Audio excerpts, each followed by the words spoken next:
Nous observons deux grandes approches d'innovation. Une logique prospective, où la recherche de territoires d'opportunités précède le design de solutions, offres ou produits, qui arrivent dans un second temps. Et une démarche de positionnement, où l'existence d'une solution précède l'identification d'un territoire d'opportunité. Et nous avons noté que ces deux logiques cohabitent au sein d'une même entreprise. La logique prospective a l'avantage de déterminer les cibles et les territoires d'opportunités associés avant d'engager des ressources importantes dans la recherche de solutions.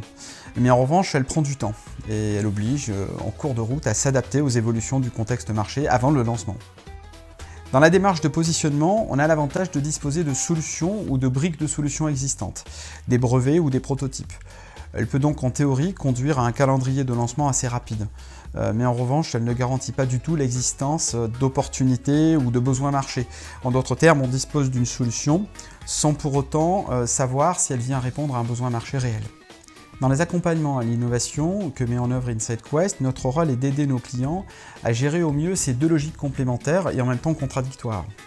Dans une logique prospective, notre rôle est d'aider nos clients à identifier les bons territoires d'opportunité grâce aux insights, avant qu'ils engagent des ressources importantes dans l'élaboration de solutions et dans la conception de propositions de valeur. Et ce, en s'assurant, durant le processus d'innovation, que les opportunités initialement identifiées restent d'actualité avant la phase de lancement, notamment avant de préparer leur brief de communication.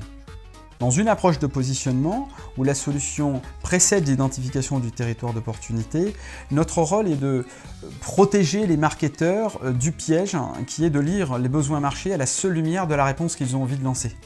Résister au fantasme d'un besoin client qui pourrait en réalité être différent ou tout simplement ne pas exister sur certains projets.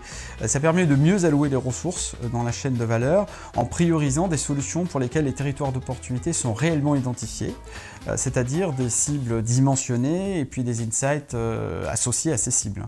Notre approche permet donc de mieux sécuriser ce type de lancement qui est toujours assez délicat.